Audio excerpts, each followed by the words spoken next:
You're listening to the Perth Property Show, Australia's only weekly property podcast by West Australian experts for West Australian listeners. Catch your latest episode every Monday at 7 a.m. Good morning, everyone. Welcome to the Perth Property Show. My name's Trent Fleskens, your host as always. This week we have a brand new topic. We are talking with Fenualla O'Brien from Parcel Property. Sits under the ABN Group. She is a development manager for Parcel and absolutely blazing a trail in the industry. I think a really good example of a young professional, young woman in the industry, which is pretty rare. I think someone who sets a great example for not only young females in the industry, but just young people in general who have started from right at the bottom and is really making an impact right now. Not only is Fen a development manager working on a number of developments in Western Australia, she's also the chair of the UDIA Outlook Committee, which is something we also haven't spoken about on this podcast before. Fen, thanks so much for coming in. Thanks for having me, Trent. I reckon we probably quickly start, if we can, so we can just get this out of the way, with UDIA. Yep. Generally the point of the organisation and then the Outlook Committee and what you're doing on a monthly basis. Okay. So UDIA is a body that represents the development industry, and they have a policy agenda which they advocate for the industry to help improve the industry. Outlook specifically represents young development professionals and is an opportunity to educate young development professionals on the industry and the jobs that are actually available, because I think that there's probably a lack of that within universities and high schools. And it's also an opportunity to build a network within the industry. So young people that come out of high school starting in the industry probably don't have much exposure at that point in time to others. So yeah, it's about an opportunity to build their network. We hear about REWA, we hear about the Property Council of Australia, but UDIA, even myself, was an organisation I didn't hear about until I was a few years into the industry, right? Yep.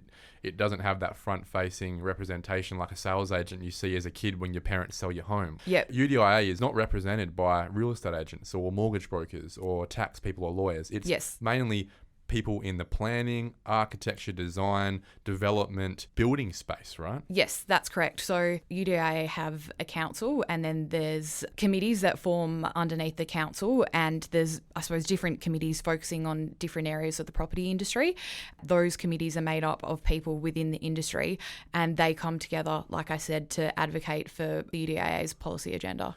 One thing you notice on LinkedIn a lot is that UDIA people seem to have a lot of fun. There's a lot of social events, a lot of people catching up with a few wines on a Friday night, sundowners, things like that. True. I guess that's the way just to get everyone, most of us work in our own small offices around town. A lot of the time we're not interfacing with each other. So I guess it's a chance for people to share ideas and just hang out with people who are very similar minded. I couldn't agree more. I think they do a lot of good stuff in terms of the policy agenda space and advocating for the industry, but we do have a lot of fun. I just attended the UDIA State Conference in February down south. I had an amazing time. Yes, there was learning, but there's so much to take away from the conversations that you actually have at those events, and talking to people and learning from their perspectives and their experiences and from what they've got to say. So I'd definitely go again. Okay, we've spoken UDIA. I think everyone who hasn't heard about it or isn't involved in it should at least give it a look. Come down to a sundowner, register as a member for a newsletter. Yep. Get an idea about what the place is about, especially if you're in planning. You probably heard about it. If you're in development, you're a young assistant development manager, or you're coming out of university as a valuer. This is the opportunity. This is the breeding ground for you to meet your people. We've got an event coming up. So great. Plug it, I'll please. Just give that a plug. So we've got a Learn from the Leaders event coming up in May, and that's essentially what happens at those events is we have a few different tables, and then we've got senior people from within the industry. I've seen the list of leaders. There's some really interesting people attending, and it's just an opportunity for these people to come along and understand how they've got to where they have in their careers and ask them any questions that they'd like to ask. I think that's a fantastic idea. I wish we had more of that when we were younger. Yep. Let's move on to yourself, Fen, because you're someone I've watched grow through the industry the last few years, right from being an executive assistant at the ABM Group, and I'd love you to talk to the experience you've had in growing there. Yep. But now you're really a part of managing yourself some prominent developments in the land space, especially for Parcel. So if you can give us a little bit of an elaboration on how it all started, how you got that first job, what you were doing, who you're working for, and what you're doing today. I kind of came into the development industry the back way. I finished high school and started doing a degree at Notre Dame, and that was marketing public relations. And then I kind of just decided I need a bit of a break before getting into this. And my mum was like, well, you need to get a job, as parents do. So I got a job working at Celebration Homes, which is one of the residential building companies under the ABN banner. So started off as an office junior, doing filing, putting together brochure packs like they had back then. So I worked there for about 5 years and kind of transitioned there through a few different roles and eventually ended up as a personal assistant. And then an opportunity came about to actually work for the general manager of the property development side of ABN, which is now called Parcel Property. And you didn't have, I guess, a lot of context about what exactly was going on there at the time, I assume. No. I obviously took the role knowing that it was going to be a bit more challenging, which was what I was looking for at the time. And it was a whole new world. As an EA, having exposure to the property industry, I was just like, wow, this is really different. It's really interesting. It's exciting. Things are happening. We're not just transacting on house and land packages here. We're actually building things. Yes. And so I went back to Curtin and started doing a commerce degree majoring in property. After I made that commitment to myself, my now manager, he took me under his wing and gave me the opportunity to work as an assistant development manager. I had absolutely no idea what I was doing, but normally what assistant development managers start working on is fencing and landscaping packages, parks. So I started working with the landscaping consultants to design parks and a few different things like that. And then I took on a project that had already started, just because starting off a project from the actual beginning is a lot harder than kind of taking a project that's already got a lot of the foundations laid. It's just like anything. Yeah, exactly. So my first project was Living Edge in Wellard, which is a 188 lot development. And that's just finishing up now, isn't it? Yes, that's just finishing up now. So how long has it been since you started there to now? So I started working on that project, I think, in 2018. Yeah, great. But obviously the market was completely different then to what it is now. So I'm assuming nothing was selling in 2018. It wasn't very fast. Yeah. But then I think in 2020, even before COVID came about, the market really started to pick up. And then obviously the stimulus came in and that's, everything then got sold snapped out. up. Yeah. So that's just finished. So you started on Living Edge, and how's it progressed? Now I've got 6 projects at various stages of the process. So Living Edge, which is finishing off, which probably sounds like there's not a lot to do at that stage of the project, but there's still aftercare is a lot. Just like with any build, for example, there's that sting in the tail at the end of all the little things you have to tie up. Exactly, loose ends. So it's one of those things where you've got to make sure that it doesn't drag on too long, otherwise it would never be finished. And then I've got 2 projects under construction and 2 projects that are in the planning phase. Let's talk about that planning phase, because the construction side is the exciting, sexy part where you start seeing all the tractors out there moving dirt around and putting retaining in, and all the services start coming in. But we're development managers in the land space, and this is where you focus, Fen. Where you really, I guess, earn your bread is getting these things from a rural perspective, where it was someone's acreage that used to be a farm, to turning that in through the planning process into something that legally can be split up into 200 blocks, for example. So as a development manager, we haven't spoken about this role at all on the podcast before. You're not a town planning expert, you're not a landscaping expert, you're not a water engineer, you're not a civil engineer. But as a development manager, your job is to herd all of these experts together to this outcome of eventually the 200 lots that you guys will sell one day. I would assume your day-to-day is different every day because you have 100 different things happening over 100 different days, all working towards the same outcome. Would I be correct in that? Yeah, you're right. No day is ever the same. And you think that you've got to a point in your career where you've faced every single obstacle and then something completely different comes up. So I think every day is always different. You're always learning. And that's probably one of the things that I love most about the job. I think the other thing that makes the job every day different is, for me personally, I'm working across 6 different projects that are all at 6 different stages of construction. And so for one job, I'm working across planning components and meeting with different agencies to try and get that MRS amendment approved or that district structure plan approved. Or for another project, which is on the ground, I'm then going to site and checking that the construction is on program, that things are being constructed that the way that they're meant to be constructed. And then for another project, I'm designing designing a park and making sure that that is being implemented in the correct manner. I guess one of the tough things about being in the land development space, it takes years to see an outcome. Yep. You've taken on a development halfway through in 2018 and you're just seeing it finishing in 2022. Probably will stretch into 2023 when all things are said and done. Yep, exactly. You've told me about projects off air that you're still years away from even starting, getting on the construction ground. How do you take that in terms of a lot of people need to see an outcome to be able to be fulfilled in their job, whereas you're really enjoying the journey a lot of the time? I think it's enjoying the goals that you kick along the way. While the ultimate goal is obviously to see the development on the ground, it's actually really rewarding as you get through this, for example, the planning process, and you hit particular milestones. On one of my projects, it just got announced a week or so ago that we've got $50 million federal funding to construct an intersection. And so that's an incredible milestone for a project. So while we might not have hit the ground yet, we're definitely high-fiving each other because that's a major milestone for the project. Where do you see yourself in 5-10 years? Are you still in this industry? Are you still in this role? Are you pushing through becoming the general manager of a development firm, whether it's this one or another one? Yep. Where is Fenualla O'Brien in 5-10 years? So I'll talk UDIA space at the moment. I'm chair of the Outlook Committee, and I suppose for me, where do I see myself right now? I'm creating awareness of the industry for young development professionals and helping people within the Outlook Committee get exposure to the other policy committees. For me personally, that's where I would like to go next. I'd like to be on a policy committee actually helping advocate for change within the industry and putting that information together to help UDIA advocate for change. So I suppose that would be the next step there for me. But career-wise, my boss says I'm going to take his job one day. Well, look, it's fantastic to see a pathway in that space, right? Yeah.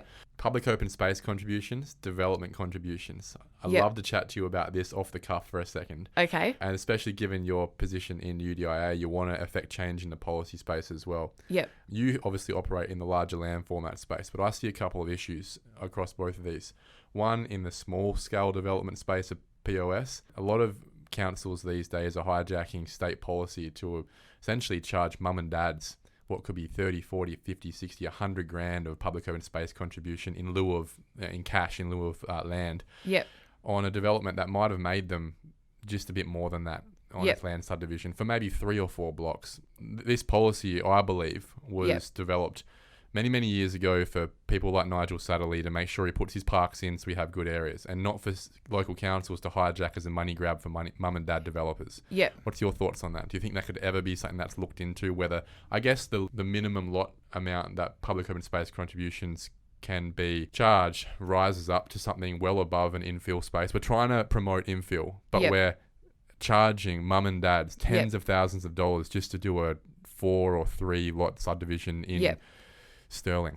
Okay, so just to put that into context, when you're doing a property development, you obviously have to contribute a 10% POS contribution, right? Exactly. So what you're saying is for these mum and dads, they've got a smaller development. They don't have a lot of funding to be able to... No, the development doesn't provide for profit. That would allow for extra public open space contribution charges. And also these suburbs, especially in the infill space, they've already got their parks. The council's not buying more parks with that money. They're not doing anything else with this extra money. Yep. I don't see how that affects change in the same way that a new land development in Ellenbrook, where we're charging your boss 10% for the public open space, or making them put 10% of the land as parks, is the same as a small triplex infill where the parks were built 60 years ago. Yeah, I see what you're saying. But then it's kind of like, how do you separate that rule for one and then not for the other? Like I suppose it's the same with all planning, isn't it? It's a blanket rule across everything. Does it make it difficult for mums and dads to participate? Yes, I suppose I sympathise with that, but I don't know how you get around that. My thoughts would be lifting that minimum. So at the moment, the minimum on the state policy is 5 and up. Yep. And if the city has a POS strategy, they could even be down to a triplex. Like in Sterling, for example, if you do a triplex, you get hit with public open space just to split it into 3. My thoughts would be that nearly no existing land lots really would be able to be subdivided into more than 5 or 6 with the zoning they are these days. If they were, they'd be zoned for apartments, built form. Yep. Bring it up to something like 7 or 8 where most infill development for mum and dads stays under that threshold. Yep. So that, yes, this POS contribution strategy is relevant to larger land format development. Yep. But to the mum and dads trying to assist with private infill in infill areas, it isn't an imposition. Because what we have right now, and I'm sure you'd recognise, Fen, is a massive supply issue, especially within the first 20 k's of Perth. One thing that would help that is taking away the cost imposition to mum and dads, who are the developers. It's not the big developers doing a triple X in Warwick. It's the mum and dads. Mm-hmm. But they get hit with a public open space contribution at 3 or 4 or 5. It then kills the development. They end up just doing a duplex instead. No, I agree with you. There definitely is, and there's so many other things that come into play with the shortage of land supply and infill development, like, medium density codes, and that's another beast altogether. That's why we've got UDIA here to try and my lobby to you today, Fem. When you become the chair of one of the policy committees, start looking into POS contributions at the small scale. How about developer contributions? So to separate this out, developer contributions for everyone listening is really, we spoke about this last week with Chris Bitmead at Taybeck. It's not POS. It's literally money that the council will charge on top of that to amortise out the construction of roads and sewer and all these things, right? Yep, community infrastructure. Yeah, so... How does that affect the development in your space, and how can that vary across locations? You're right. Definitely does vary across locations. For example, I've got one project south the river where it's around 7k, and then I've got other projects north of the river that are around 20k, and that's projects that I suppose that are active per new lot. Sorry, per new lot. Oh, yeah. Yep. Yeah, it's definitely adds a significant cost to the construction of each lot. For me, it seems like the city planners, when they're starting to prescribe these development contribution, putting their finger up in the wind and guessing. And hoping we get it right. So this is something that UDIA have actively been working on over the past 3 years. So we first started working on it in 2019, and we did lots of research looking at council websites to see how they actually manage their developer contribution schemes and how that's recorded, how much each of the developer contribution schemes are per lot, what they're actually constructing within that developer contribution. How the money's used. How the money's used, yep. And whether the costs that they've actually allocated for the construction of each of these infrastructure items is correct. There was lots of things that we found, some of them being that it's very inconsistent. A lot of the councils are recording the information in various different ways, which us as the developer, it then makes it quite hard to find consistency across... Yeah, to be able to plan, to do a feasibility, and then to keep them accountable even. Who's auditing whether that amount of money was actually required in the first place? Exactly. And some councils do it well, and some councils probably need a bit of work. What UDIA is pushing for is consistency and transparency across DCS. So implementing a framework where all of the councils record it in the same way, report it in the same way, and to make sure that those costs are real rather than, like you said, just a finger in the air. And I agree. And the more information, the more transparency that we can get on the land development space from councils upfront about what it's going to cost us for us to do our feasibilities, the quicker we can make investment decisions, the quicker we can add supply to areas that are needed. I think that just makes sense. And right now, what I think the real reason is there just isn't the internal capabilities, the internal understanding from the planning teams in most councils to actually really know, because it's a civil thing. And also it relies on real and timely costings. And we all know in this environment, things change all the time. Oh, definitely. Councils can get caught out. Budgeting for $100 million for this estate ends up being 140 at the end of it. I think the thing is, it's actually a huge piece of work for each council.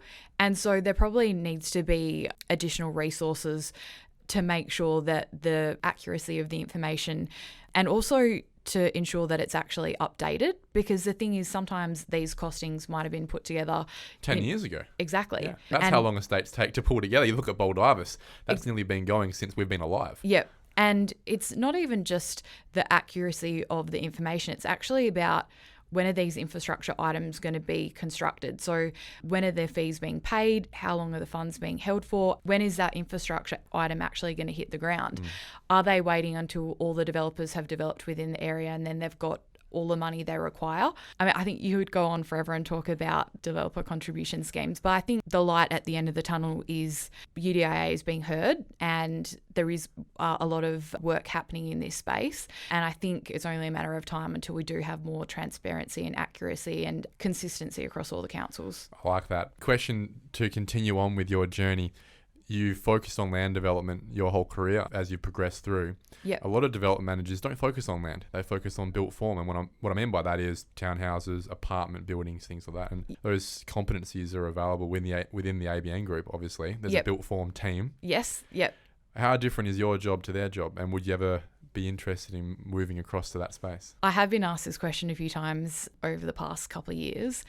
At the moment, I really enjoy what I do, and I love the variety that the job offers and the projects that I'm working on. At the point that I'm at now, I don't have any desire to go over to the built form side. That's not to say that won't ever happen. I think I've been working in the land development side for 6 years now, and I feel like I'm at a point where I've really got the grasp of things. You're starting to become a subject matter expert. Exactly. Yeah. Why leave that now? Yeah. And so I'm not ready to go and have to start that process all over again. So while I'm still enjoying what I do and learning, the job's always evolving and there's new projects coming along and new challenges that you kind of have to face. So yeah, not anytime soon.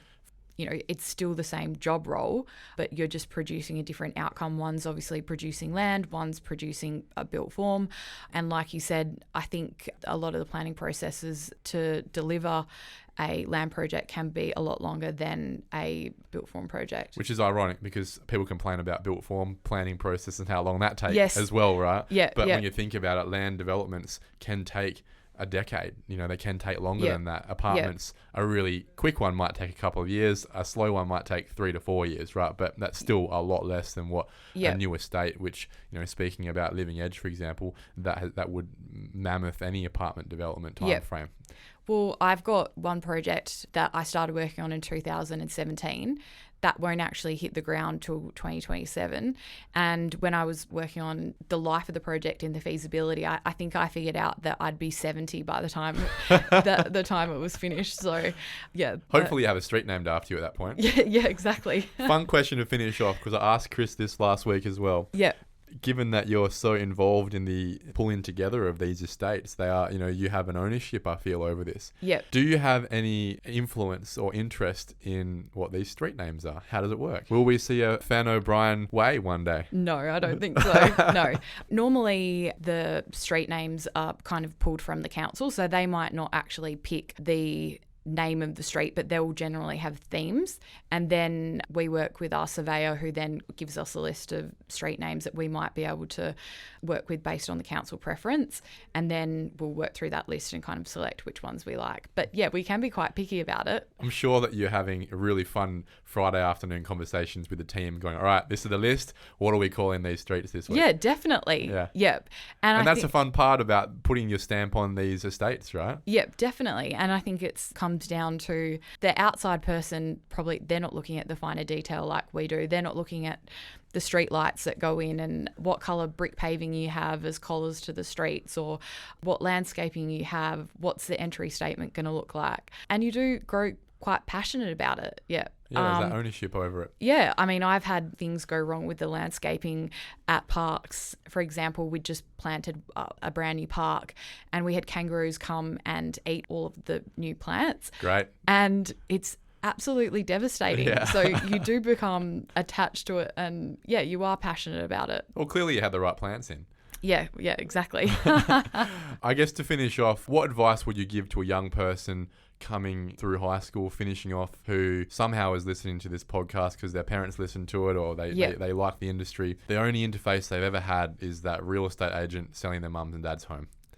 You and I, we've spoke like this off air, that we had no idea this industry existed until a few years after finishing high school. Yep. If I'm a 18-year-old coming out of high school or someone in the middle of a commerce degree at university right now, what would you say would be the advice on the pathway to get yourself into the industry as a development manager? one day that's your pathway. Which door are you knocking on? Follow Outlook on LinkedIn and check out the events that we're hosting, and come and have a chat to the people already in the industry, the young development professionals, understand how they got their foot in the door.